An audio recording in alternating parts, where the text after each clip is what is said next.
I was young in my career, I always wondered how some of my bad bosses, at least how I deemed them to be, got such a long rope in the organization. If that resonates with you and that's a high five, let's dig deeper on the same context today in my Workplace Dynamics podcast. And first, a flashback.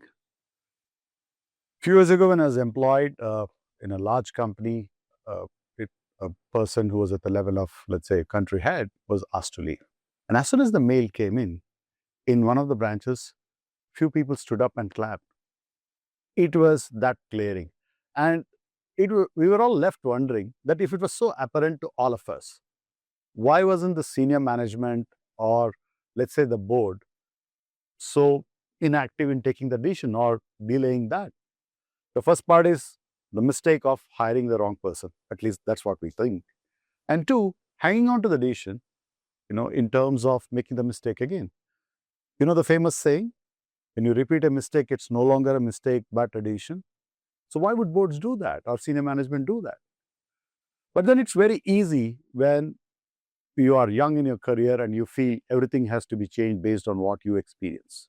Or collectively, we feel that's how the organization should run it. And I want to take you to another experience of mine where in the global town hall, the global CEO was addressing, one of my colleagues asked him a question. He said, at the bottom of the pyramid, as where we are at entry level, we get 1 to 3 months sort of to improve our KPIs or, let's say, change our behavior. Whereas in this company, leaders get a very long rope. Why is that discrimination? And we all looked at each other and said, wow, what a question. And I think till date, it's one of the best questions I think anybody has asked in a town hall. And kudos to that guy who asked. The CEO said it's a great question. And this is what I'll tell you. Any new leader who joins an organization of our size has a scale that you can't imagine. You have to reset the buttons, you have to work with new teams, align with them, change strategies if required, understanding the cultural nuances, all this at a scale that the leader operates takes time. And so the decision that they have taken to make an impact also has a lag time to it. So the way we look at things is, unless there is an integrity or a posh issue, we can't take decisions on leaders overnight. So as unfair as it sounds to you, at where you are, we believe strongly leaders need more time to make the impact they're making.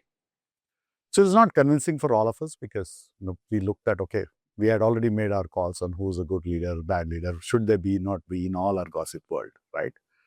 So when I look at how I took decisions when I was in leadership roles and when I did skip levels and somebody came and said, hey, look, this guy doesn't cut it for us.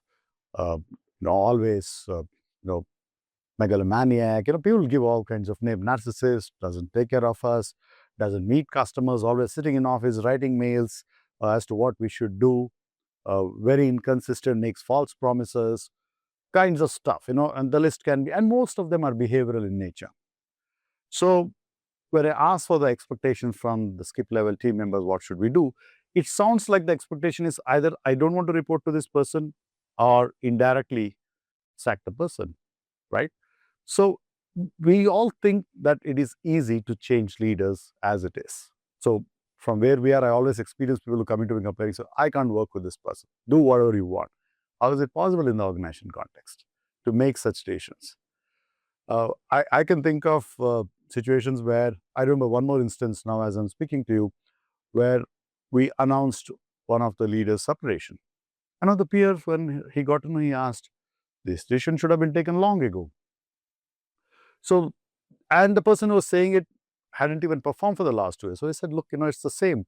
We never did that to you. Saying, look, performance is different, behaviors are different. All of us knew this behavior was not acceptable to us. But not all organizations take calls on leaders purely because a set of random feedback comes from people, and even though it's as apparent. What I have seen organizations doing it, they wait for the performance to fall. Right? That is a day they'll pick everything. Hey, you're not people-centric. You suck at processes. Performance is anyhow bad. You're not been to customers at all. You're not customer-focused.